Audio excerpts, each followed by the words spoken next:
Imagine stepping back in time into a village where the past refuses to let go, where the creak of an old wooden floorboard might not just be the age, but footsteps from someone who never left. Tonight we are traveling to Billie Creek Village in Rockville, Indiana, part museum, part time capsule, and by many accounts, part gateway to the paranormal. Then we will go deep into the woods of Rockville, Indiana, where stands a sprawling complex where time has stopped. Empty halls echo the phantom footsteps, shadows slip across broken stairwells, and if you listen closely, you might hear coughing like the ghosts of patients long gone, still fighting for breath. This is Indiana's State Sanitorium, and it may be one of the most haunted places in the Midwest.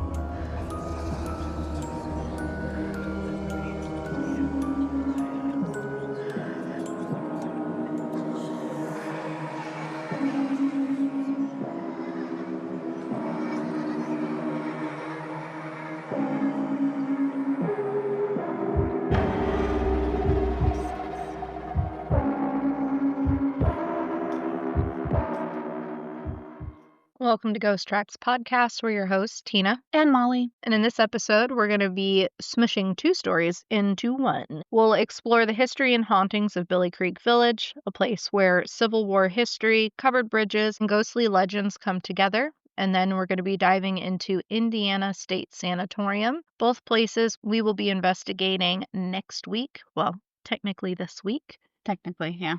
This episode will come out before the investigations. Yeah, going back in time. Billie Creek Village was established in the late 1960s by residents of Parke County who wanted to save their history before it was lost to demolition or neglect. By 1969, it opened as a living history museum, designed to give visitors the chance to step into the 19th and early 20th centuries.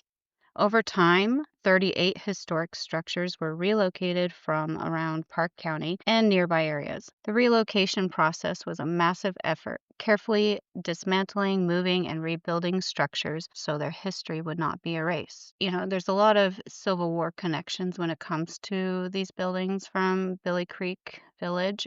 Some of the most notable structures are directly tied to the Civil War era. There's the Civil War farmhouse, originally built sometime during the Civil War, 1861 to 1865, by Evan Stokes, son of early Kentucky pioneer William Stokes. This home once stood in Union Township, Parke County, before being moved to Billie Creek Village in 1975. During Civil War reenactments, it even serves as a Confederate headquarters. And then you have the governor's house. This home once belonged to Indiana Governor Joseph A. Wright, who led the state in the years just before the war, in 1849 to 1857. Today it serves as Union headquarters during Civil War days. Visitors not only learn about the politics and daily life before the conflict, but also claim that the home still harbors ghostly presences. And then you have the Union Baptist Church. It was built in 1858 in Hollinsburg,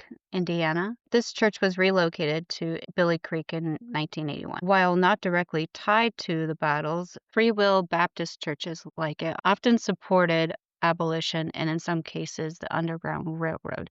And I'm actually very excited to try and see if we can capture anything in the Baptist church because it sounds creepy. Old churches generally are. Now, some of the oldest structures on these lands and where they came from, you have Beeson de Planty log cabin. It's dating to the 1830s, and this is one of the oldest structures in the village. The Huxford Schoolhouse was built in 1913 and relocated from a farm north of Lyford, Indiana. Then you have the covered bridges.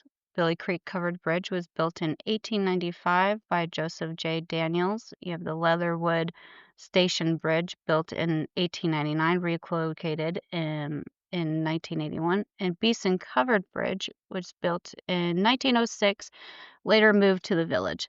Together, these structures create a patchwork of Indiana history ranging from pioneer cabins to Civil War era homes to turn of the century bridges. But of course, when you gather so much history into one place, you can't help but wonder, do the spirits of those who lived here follow along with their homes, or do these buildings simply hold on to echoes of the past? You never know. Mm-mm. I've never been there. I'm excited to go and see just all of the buildings, and I know that it's open for people. It's actually part of Billie Creek and Indiana State Sanatorium are both part of the Parke County Covered Bridge Festival. So they open up and have like vending trucks, and you guys can we can go in and look at the buildings and stuff like that. And then the sanatorium is open for the day tours. And I think it's like $25 to go for the day tours. And you just go in and walk the grounds and everything between probably like 8 a.m. to 5 p.m. because 5 p.m. is when they start their overnight tours, which is what we will be doing. And I'm so freaking excited. Hmm. I just love learning about um historical buildings and Hmm.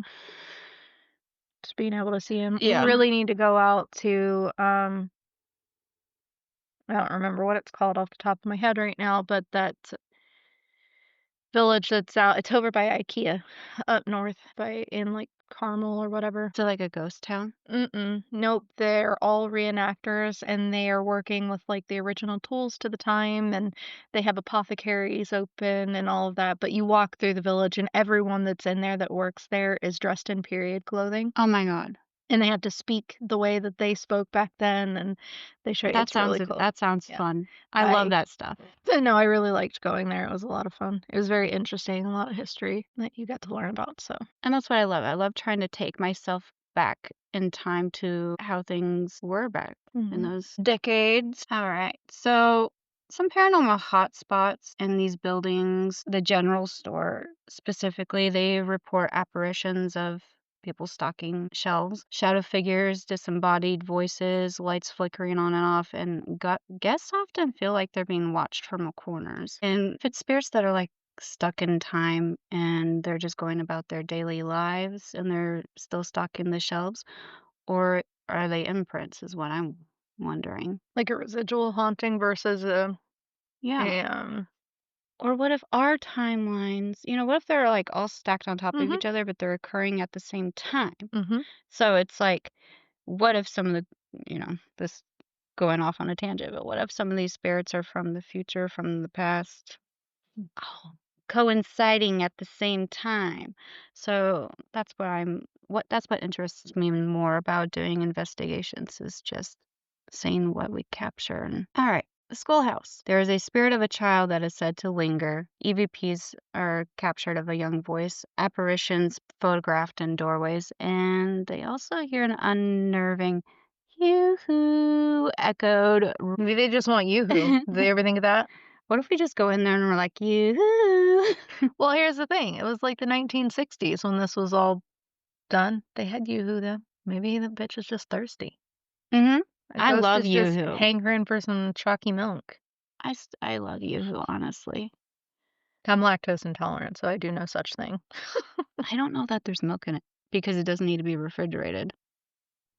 That just sounds Eh, That's gross. what's that's what's interesting about it because I was like, when I was buying yoo-hoo, it was off of the shelf and not in the refrigerator. Mhm. And then it says you don't have to refrigerate it. And I'm like, is there even any dairy in this? So concerning for me. Yeah. I wouldn't trust it. I mean, I've drinking it plenty of times. It's not the best compared to chocolate milk because it tastes like chocolate water to me, but Gross.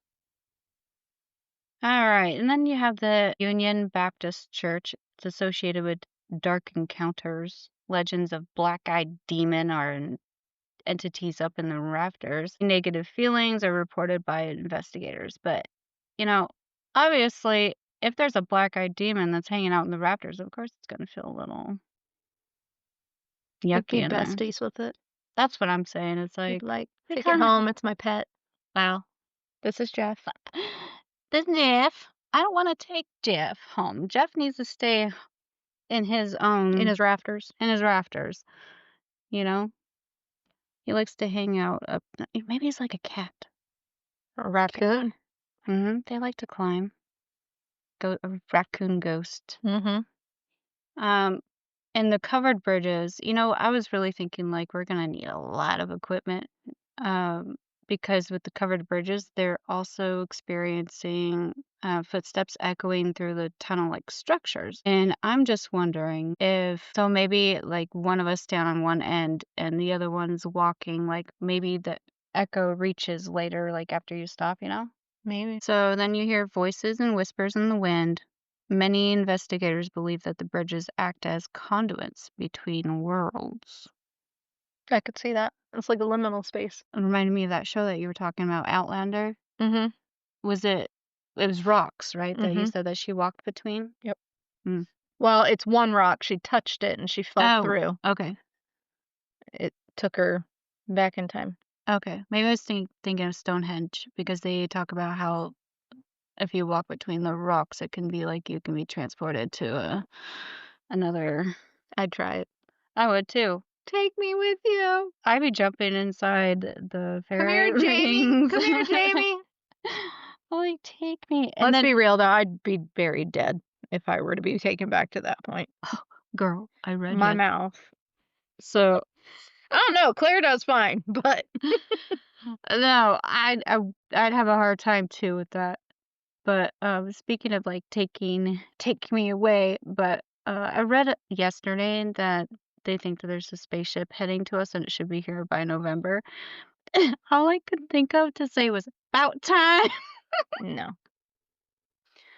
No, I don't sign up for that. That visitation can pass by. Oh no. Leave me If out of it. they most of the what they say about the aliens and stuff when they come here is because they're trying to save us from ourselves. So I'll be like, yeah, I think we need your help now. Sexy Scotsman? Yes. Aliens? No. I No. mean, you can understand those heavier accents. Yes. So a sketchy Sketchy a Scotsman. sketchy Scotsman talking to you probably wouldn't be a big deal, but I would just be like, huh? Sorry. Come again? My What? husband didn't understand it either. I know. I have a home field advantage. My grandmother is from Edinburgh, Scotland, so So you're familiar with the whole dialect I am and very familiar with all the that. dialect.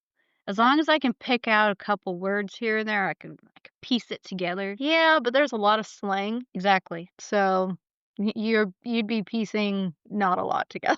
You would have to be familiar with Yeah. some of Mhm. their words that they use over there. Yep. I am not. Um, so the governor's house reports a shadowy man seen walking inside, believed by some to be the governor himself or a Civil War soldier. Visitors also claim to hear footsteps and even sense someone sitting on the bed. I've actually experienced that before, where I'm in my bed and all of a sudden the corner, like your feet are being pushed down because of blankets. Mhm. So that After was, my nana passed away in 1998, I saw her on the corner of my bed when hmm. I was a kid. She didn't say anything to me. She was just kind of there. Must be just checking in. Oh, I had a friend actually that when he was little, he was visited by his grandmother, and she told him something about chocolate chip cookies being her favorite to bake. And so when he went to his mom to tell her that, she was just kind of like shocked. Stories like that are just kind of confirming for me. Yep. So that's going to be something that we're going to figure out. We're going to try and figure out, are these spirits that were already previously on the land, or were they relocated with the buildings? That's what I want to find out.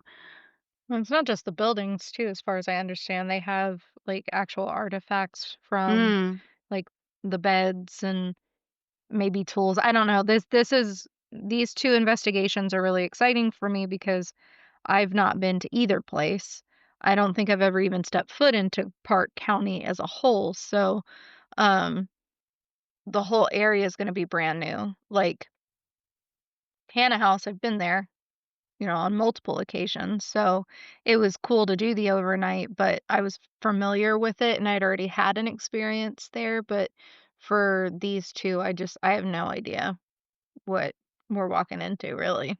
Yeah, So, exactly. I would imagine, though, because they say that it's part museum, the town as a whole, I imagine that they have probably bottles from that time, papers, books, beds, all these other just Mhm. items, household items and store items that were there. I know that they were relocated from, various other parts of Parke County, but So a lot of the artifacts are gonna be like, a lot of the things that are used in these, buildings have been relocated? yeah, well, I think when the Original? buildings, yeah, were relocated over to Billie Creek, I think they kept all the original stuff in them. And this is just speculation, I don't know. Yeah, But what that'd I'm be saying interesting to is find out. that could be the grounds, it could be the places, but it could also be all the stuff, Mhm.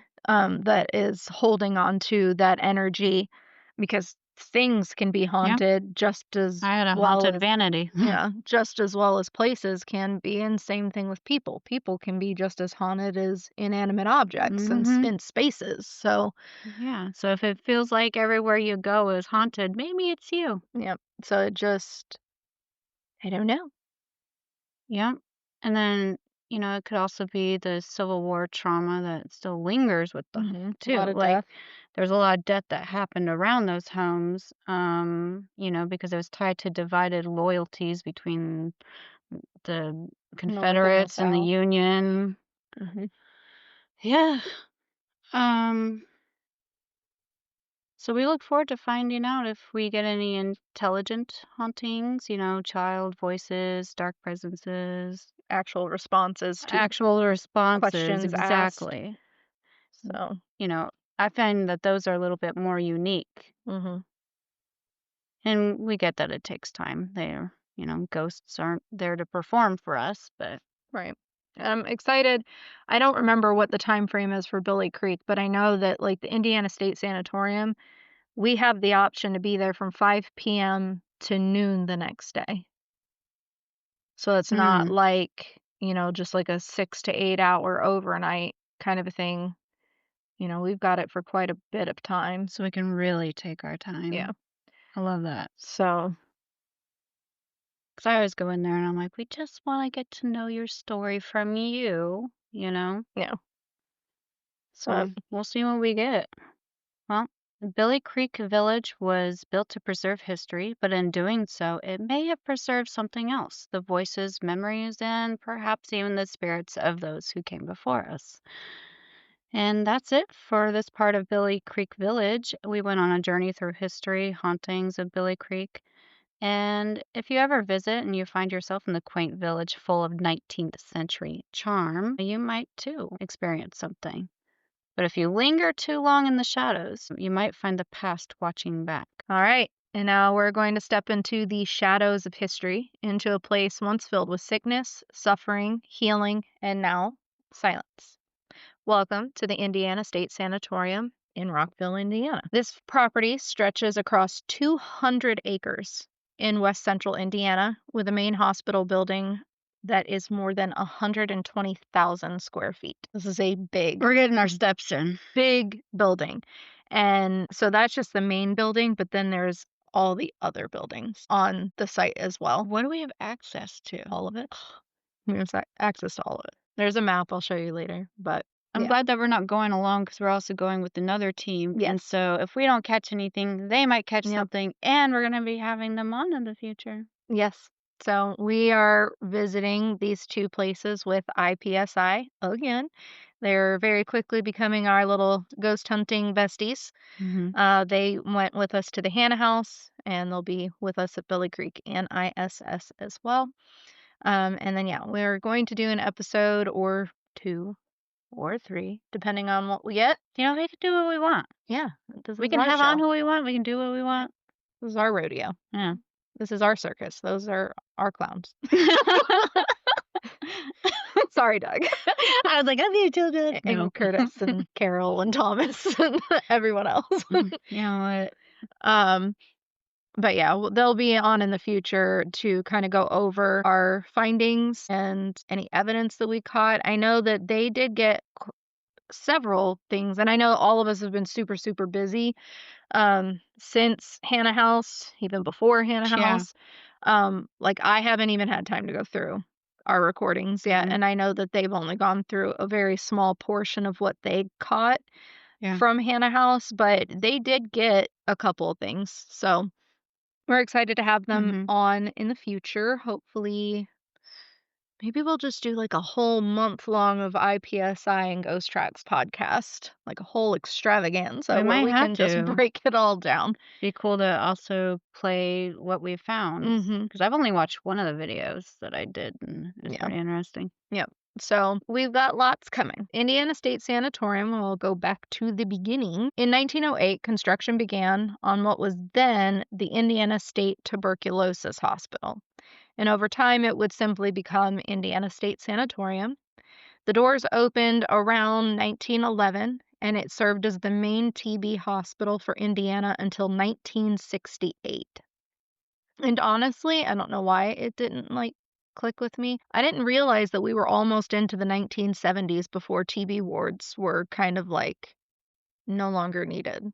Mhm. Like, that TB was around for such a long amount of time, 'cause you gotta think that was only not even 20 years before I was born. Yeah. I had to get when I worked for Massage Envy before I could work with anybody, I had to get, a TB test. Oh, yeah, no, I still yeah. Yeah, it Um still mhm, comes about. yeah. I don't know, I guess I just didn't realize that it was that late into American history that we were still dealing with that. Yeah, so I think some of the most well-known like stories of someone getting tuberculosis in either movies or shows that we watch, Mhm. it was always like Way way back. back, Yeah, way back. yeah. Not like my mom was literally alive. My parents were literally alive. Yeah, Like, they were almost out of high school at that point. yeah. So it's just crazy to me. My mom's got a smallpox shot scar Mhm. on her arm Yep. that, she got as a little girl, and it's man, if that shot was that painful, I couldn't imagine All what military members. smallpox was like. Yeah, all military members have to get that. But for 60 years, ISS housed countless patients affected with tuberculosis. Many recovered and many did not. After TB was more effectively treated in the mid 20th century, the facility closed as a TB hospital in 1968, and it was left until 1976 when it was repurposed and the Lee Allen Bryant Hospital Care Center was established.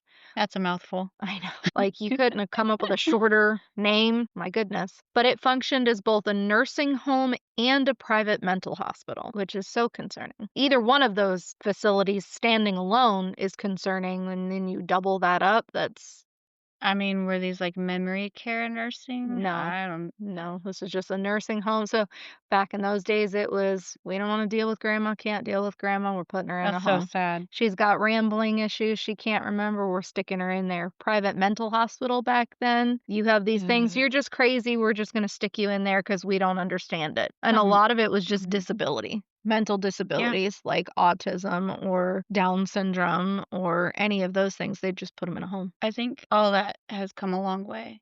Because Yeah. when I went to my daughter's work, she works at a nursing home. It was so nice. They had like a dining hall, restaurant in there. I mean, Even still, it though, was beautiful. they're very lucky because I worked at several nursing homes. Because I was a certified nursing assistant as well. After I turned 18, I wouldn't have put my pet rats in those Mm, facilities. Like, they were horrid. The things that I saw and the people that were, supposed to be caring for the residents there, it was disgusting. And that facility has been investigated on so many occasions. It's yeah. not even funny, Yeah, but you're right. I have seen some yeah, horrific yeah. things. And then just the stories in general. I mean, even ones that I've not physically stepped foot into, there's stories every day of elder abuse Mhm. that are taking place at the hands of CNAs or RNs or LPNs or, the people that they're left to be taken care of with, and it's horrible. I could never. But it operated in that capacity as a nursing home and private mental hospital until 2011. That's crazy talk. Like, my That daughter doesn't was even feel yeah, 6. that doesn't feel that long ago. It wasn't. My daughter was 6 years 13 old. years? 14. Yeah. Can't But math. all of a sudden, one day, It just closed out of nowhere. So the very sudden closure in 2011 plays into the lore of ISS because the facility shut so quickly and so many things were left behind. Beds still made, equipment, patient records, chairs, even personal effects in some parts of the hospital were still there. That sadness added to the feeling that things just never got closure, literally or emotionally, for many who were there, and for the property itself. Power utilities, heating, the doors, windows, all aging and decaying with nothing to maintain them. In 2020, it was purchased by someone who started offering tours and paranormal investigations. And I believe, if Doug was telling the truth, Doug, are you telling the truth? The person that owns ISS also owns Billie Creek. So I he did runs, read that. yeah, so he runs both facilities. I The did read that. facility and the town. It's So, true, because when I did this research, Yeah. I did come across that. so the property is not wholly abandoned now, but people pay to go in, to walk through the wings, the tunnels, the halls. Some believe when visitors walk in, the spirits are aware of the living presence, may be stimulated by it, calling with disembodied voices, walking forward with whispers of footsteps. During the operational life, thousands pass through. TB patients, nursing home residents, mental health patients, huge emotional weight, pain, hope, and sometimes heartbreak pass through those walls. And before we get into the hauntings themselves, it's important to imagine the place because so much of what people report depends on the shape of the halls, the layout of the wings, and the forgotten tunnels. Forgotten tunnels. There are tunnels. Oh, There are tunnels. oh, that's So, gonna be a good place to do an Estes method. mhm. Were the tunnels like part of underground? Like, what is this? What's the I think tunnels? it was just a short way to get in between the buildings, but I imagine, Mm. given that it was a mental hospital, same thing with like Waverly Hills, they probably took the bodies Oh, out that way oh my. because there's no accurate history, I think, in a lot of those places, especially at that time, of how many deaths occurred. So many of them were Yeah. covered up because of ill treatment of the patients that were on site. So, Shit, some of that still goes on today. mhm. But the sanatorium includes multiple wings, wards for men and women, separate children's wards, staff housing, offices, laundry rooms, basement, and the tunnels. One building, Adams Hall, was a tall staff residence that was later used for psychiatric and mixed health purposes, has a stairwell and upper floors that many say are particularly active. So we're going to hit up Adams Hall. Mm-hmm. In the laundry rooms, the stairwells, the dark corridors of the wings, and the abandoned offices, many reports come from those areas. There are underground tunnels connecting parts of the facility. These spaces are often dark and damp and hard to navigate and deeply atmospheric. Oh. These forgotten spaces seem to amplify sound, heighten shadows, warp time Oh, for those God. who wander through them. Shit. It's just a mind fuck over here, That's is what right. I'm gathering. We're gonna get into some of the things that people say that they've experienced. There are hauntings, encounters, and voices in the dark. Just so you know, I'm gonna bring some like floss or yarn. So we So don't that we get don't get lost. lost. Yep, I'm We're gonna gonna tie leave it. breadcrumbs. Yes. Well, I was like, okay, well, what's a way I can leave breadcrumbs without actually littering? Yeah, I got a pretty good sense of direction. I'm still bringing the yarn. I think we'll be able to get our way out. I'm still bringing the yarn because what if it just What if said somebody like cuts the yarn? What if a ghost is like, fuck this yarn? with their like plasma scissors? Yeah. Oh no. If Well, what? if maybe they're really strong and angry ghosts Okay. and they can untie the end. Well, what if they try to confuse you and make you forget which way you're gone because they're putting an illusion in front of our face? Then that So yarn's not helping us either way. then because we're bringing yarn. We'll have two sets of yarn. 2 sets of yarn. 2 sets of yarn. Or I'm recording. I'll record it. And then No. I'll be like, we went left. That yarn's gonna be like I'll be like, a drop. right, left, right again. And then when we go back, we play the video, we just follow the opposite direction. Because if I said left, then we're really going right. I think I'll be able to figure it out. I promise. I haven't been lost yet. Well, we need a plan B. I've driven across the country. I think I can find my If way out of the plan building. Tina doesn't work, we need a plan B. Okay. Okay. I'm sure they have maps too. I'd imagine because it's literally over 120,000 square feet. So, Yeah, I'll be requesting one of those. yeah.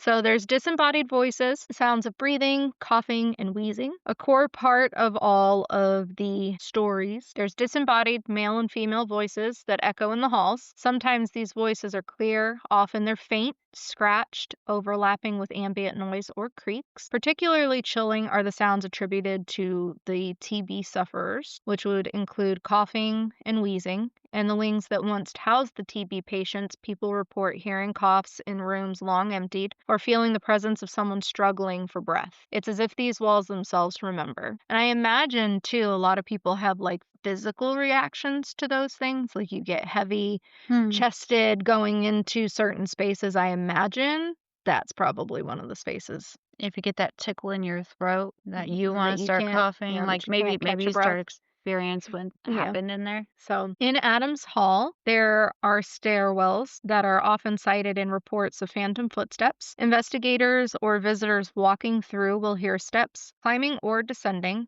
often when no one else is present, sometimes pacing, sometimes heavy, sometimes light. People in Adams Hall also report strong feelings of unease in spots, being watched, inexplicable drops in temperature. Upper floors are especially implicated. One of the more specific names that comes up in recent investigations is Mary. Paranormal investigators who visited the sanatorium reported faint EVP captures where a spirit appearing to identify herself as Mary mentioned room 120. Mm.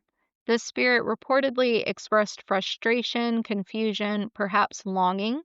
On a return visit, investigators tried to reconnect with Mary, calling out in room 120, listening for her voice, trying to capture more EVPs. Some heard responses, though none considered conclusive. The name Mary, the room number, neither one have any confirmation historically, at least none that investigators have found to date. So, as of now, a Mary in room 120, there's no concrete evidence that a patient was in that room, but the experience has generated strong beliefs among those who've gone there. Sometimes these reports are accompanied by strong emotional reactions, feelings of dread, sadness, being watched, coldness, goosebumps, the hair on your neck standing up, explaining the phenomena. There's several ways that people interpret it, much like Molly was saying about Billie Creek. Could be, residual energy, which is the idea that past events, suffering, death, and emotional extremes leave echoes and energies replaying like recordings. Intelligent spirits, and those are the beliefs that entities are aware and interactive with the things that are around them,